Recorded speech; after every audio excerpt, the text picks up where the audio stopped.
What's going on, everybody? It's your boy Thin Ghost back again for another video, and I just wanted to talk right now a little bit about the announcement during the Skybound Expo that Zachary Quinto has been added to the cast of Invincible, and he's actually going to be playing the character of Robot. Now, hold on a second, hold on, give me one minute.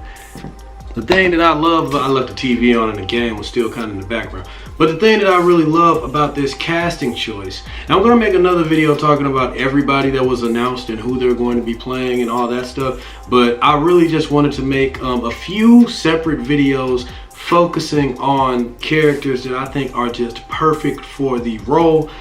Zachary Quinto as Robot, that's going to be this video, and I also got a video I'm going to make talking about why I think Seth Rogen is perfect for the role of Alan the Alien. But yeah, Zachary Quinto. Now, I know this guy, a lot of people know this guy, he's been around a lot, he's been in a ton of stuff, but the thing that I think makes him so perfect for the role of Robot is just his presence. I mean, the guy is pretty much a robot already. The way he delivers his acting, you know, the way that he, his presence, how he acts, how he moves and everything, he's already robotic. Now, I don't really know that much of his work. I'm gonna be honest with you. The only thing that I really know this guy from, and when I first saw him, was in the Star Trek movies, like the rebooted trilogy. A lot of people hate those movies. I never really was a fan of Star Trek in the first place, so I didn't really have the classics to compare it to.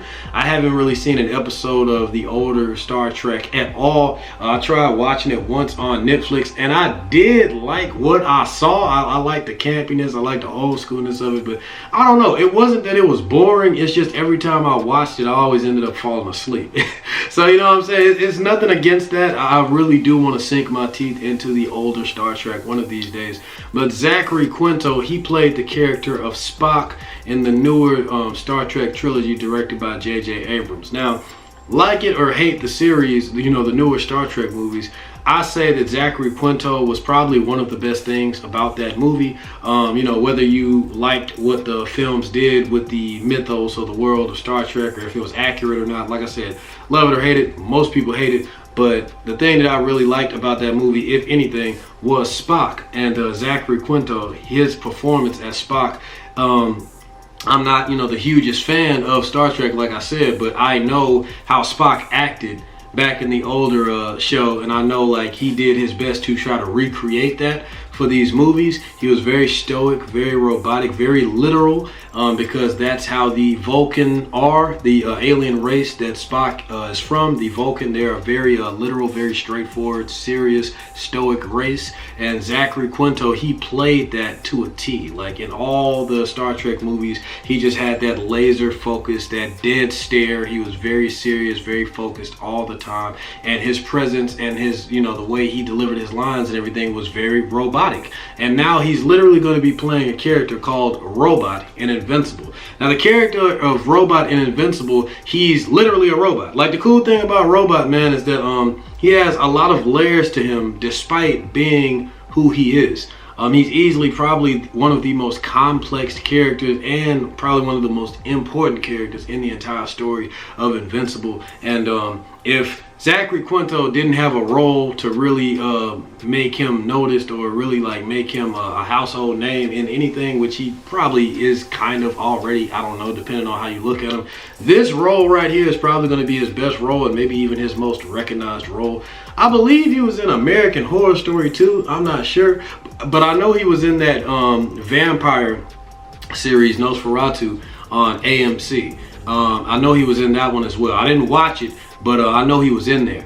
But yeah, man, if this, like I said, if he's not already recognized as, like, I know he's in a lot of stuff, but if the public doesn't already recognize him as like a big deal and a serious dude and acting and everything, then the fans of Invincible are going to eat this shit up. I already feel like he's going to be more than qualified to play the role of Robot, especially considering he's just giving his voice to the role and he already acts robotic on a daily. You know what I'm saying? I also saw him in the I also saw him, he played the villain in the new Hitman movie they made, Hitman Agent 47.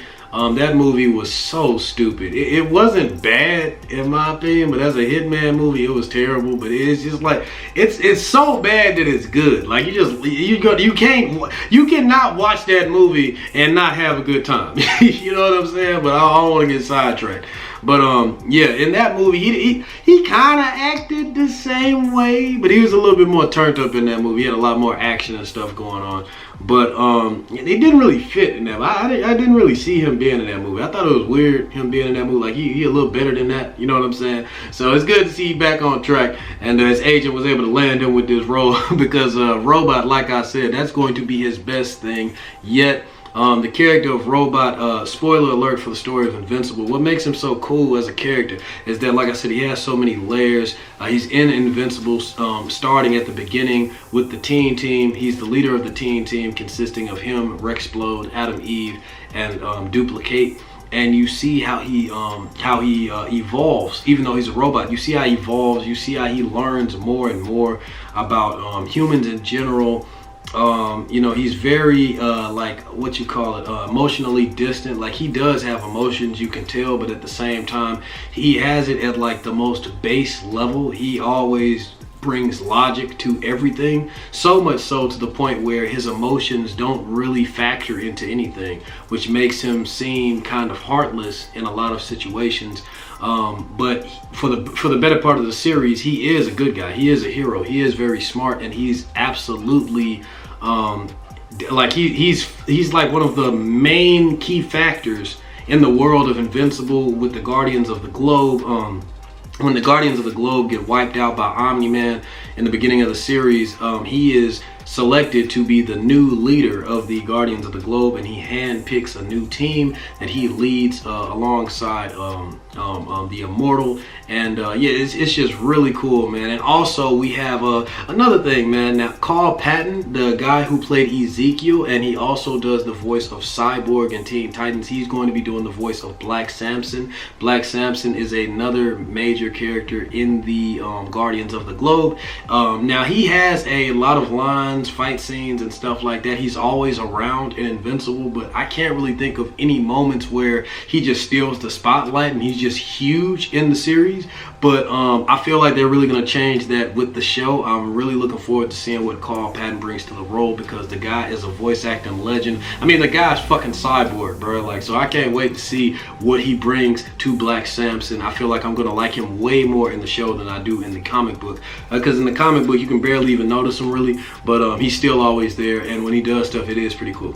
But yeah, man, Zachary Quinto as Robot, I feel like he's really going to bring the character to life. Like I said, the character of Robot starts off, the majority of the series he's a hero, but you slowly just start to see him kind of like become, you know, more emotionally distant. And what really makes him change and turn into a villain, yeah, he turns into a villain, and he does some pretty epic shit. I don't even want to say that all in the video. I'm going to save that for when I do a character breakdown for Robot himself. But eventually in the series, he goes from, like I said, like 100 plus something chapters, man, like 100 plus chapters, he's a hero, he's a good guy, man. And then he turns into a villain, you know, like way later on in the series. But it's such a rapid change, and it's so epic, and the twist was out of nowhere, but it made sense, and it was just shocking as fuck. Like the stuff that he did, who he killed, like I said, I don't want to spoil it, but I was just like, oh my god, what? So if we make it that far in this show, man, the fans of Invincible, the people that aren't even fans, like, that's going to be a moment that's going to shock the fan base. Everybody is going to love it or hate it, but it's going to be epic as fuck. And that turn is just so crazy. And what he does is crazy, but from his perspective, he's doing what he thinks is the right thing. So that's just another thing that makes him such an interesting character overall, because no matter what he does, even though he does turn into a villain, he still believes that he is doing it, that he's morally in the right. And what made him change like that is that there was a part in the series where he actually went to another planet, another dimension. The Flaxians, they're an alien race that attack Earth multiple times in the world of Invincible. But they're an alien race where every time they come to the Earth, they age rapidly, but every time they leave and come back, they find out more and more about the Earth, and they find out more and more ways to counteract the whole aging rapidly thing. And they pop up several times back and forth in the series. And one time when they they come back to attack Earth again, Robot analyzes that if they leave and come back again, they're going to be strong enough to be able to take over the Earth, and they can't allow them to do that. So Robot actually jumps inside of the portal at the last minute. Monster Girl follows behind him, and both of them are trapped on the Flaxian homeworld for a while, like years, I believe. They're there for a long time. Now, in the time of Invincible, in the regular time period, in the regular Earth of Invincible, they're not gone for that long. I think like a few weeks, maybe a few months. But in the time of the Flaxian world, they were there for years. Like, they were there for a while. Time works differently there. And it was just crazy, man. Omni-Man, Nolan Grayson, he was also there for a little bit in the beginning of the series. He got snatched in by the Flaxians, and he was there for a while. So it was cool to see when Robot and Monster Girl went there, the aliens actually remembered Omni-Man and called back to him, even though that was so, like, at the beginning of the series, and that was just such a quick thing that happened. And then Robert Kirkman set it up, and he brought it back way later when they went there. So I thought that was another cool thing. But yeah, pretty much Robot being in the Flaxian homeworld, staying there for as long as he did, learning to overthrow it, take it over, change the Flaxian homeworld to do what he saw was to make it better and to save them. That kind of like fucked with his mind a lot, and he thought that he could do the same thing on Earth, which he tried to do, and he actually did do. You know what I'm saying? And it's crazy, man. So I just can't spoil all this stuff. Like I said, in this video, I'm gonna wait until I break it all down in my Robot breakdown discussion. But Zachary Quinto, I think that he's going to do a great job bringing this character to life. I cannot wait to see what he brings to this character. I don't know if I would have picked anybody else better. It seems like when you think in your head who you would pick to play this character, and then you see that they pick Zachary Quinto, you can't really think of nobody else but Zachary Quinto, because you keep on thinking about what it's going to be like, his voice coming out, how it's going to be, and it's just, I can't stop thinking about it. So I can't even really think about I'm pretty sure a lot of people could play that role because it's not that complicated, you know what I'm saying, a robotic type, you know, delivery or whatever. But I really feel like Zachary Quinto is going to knock this out of the park, and I'm super excited to see what he brings to the character. And I think that you all are going to really enjoy it too. Invincible fans, let me know what you think about this casting choice. Do you think that he's a good choice for the character of Robot? Are you looking forward to just seeing Robot in general, all the things that you know he's going to bring to this series? It's going to be so saucy. Zachary Quinto as Robot, let's just talk about it, man. So hit the like button, the dislike button. Let me know what you think, man. Let's discuss it. Let's talk about it. Even though it was a lot that wasn't even shown, and a lot that we wanted to see that wasn't even, you know, shown at the Skybound Expo. Maybe they'll show something tomorrow, we don't know. But no trailer was shown, no pictures was shown, nothing at all. But you know, I feel like we're definitely going to be getting something soon, because this was a lot of news with the casting choices. This was a lot of news that we got in a long time for anything Invincible, and I'm still excited for the stuff that we got. I'm just, you know, being a little spoiled, man. I wish we got some more. I mean, we've been waiting for a long time, so of course I was disappointed when we couldn't even get no visuals, bruh. But I can't be focused on the bad news. I gotta be trying to focus on the good that we did get, and we definitely got to win with Zachary Quinto as Robot and Carl Patton as Black Samson. I just can't really say too much on him because the character of Black Samson doesn't really have that much depth in the series, even though he is always around, and he's still a pretty cool character. You know, he has some good moments, good fight scenes, and he's always around, but he's definitely not as big of a character as Robot. So let me know what you think, man. Yeah, and until next time, guys, peace.